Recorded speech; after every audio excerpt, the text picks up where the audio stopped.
chapter 2. A few days later, when Jesus again entered Capernaum, the people heard that he had come home. They gathered in such large numbers that there was no room left, not even outside the door, and he preached the word to them. Some men came, bringing to him a paralyzed man carried by 4 of them. Since they could not get him to Jesus because of the crowd, they made an opening in the roof above Jesus by digging through it, and then lowered the mat the man was lying on. When Jesus saw their faith, he said to the paralyzed man, "Son, your sins are forgiven." Now some teachers of the law were sitting there, thinking to themselves, "Why does this fellow talk like that? He's blaspheming. Who can forgive sins but God alone?" Immediately, Jesus knew in his spirit that this was what they were thinking in their hearts. And he said to them, "Why are you thinking these things? Which is easier, to say to this paralyzed man, 'Your sins are forgiven,' or to say, 'Get up, take your mat, and walk'? But I want you to know that the Son of Man has authority on earth to forgive sins." So he said to the man, "I tell you, get up, take your mat, and go home." He got up, took his mat, and walked out in full view of them all. This amazed everyone, and they praised God, saying, "We have never seen anything like this." Once again Jesus went out beside the lake. A large crowd came to him, and he began to teach them. As he walked along, he saw Levi, son of Alphaeus, sitting at the tax collector's booth. "Follow me," Jesus told him.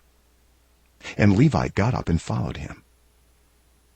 While Jesus was having dinner at Levi's house, many tax collectors and sinners were eating with him and his disciples, for there were many who followed him. When the teachers of the law, who were Pharisees, saw him eating with the sinners and tax collectors, they asked his disciples, "Why does he eat with tax collectors and sinners?" On hearing this, Jesus said to them, "It is not the healthy who need a doctor, but the sick. I have not come to call the righteous, but sinners." Now John's disciples and the Pharisees were fasting. Some people came and asked Jesus, "How is it that John's disciples and the disciples of the Pharisees are fasting, but yours are not?" Jesus answered, "How can the guests of the bridegroom fast while he is with them? They cannot, so long as they have him with them. But the time will come when the bridegroom will be taken from them, and on that day they will fast. No one sews a patch of unshrunk cloth on an old garment. Otherwise the new piece will pull away from the old, making the tear worse. And no one pours new wine into old wineskins. Otherwise the wine will burst the skins, and both the wine and the wineskins will be ruined. No, they pour new wine into new wineskins." One Sabbath, Jesus was going through the grain fields, and as his disciples walked along, they began to pick some heads of grain. The Pharisees said to him, "Look, why are they doing what is unlawful on the Sabbath?" He answered, "Have you never read what David did when he and his companions were hungry and in need?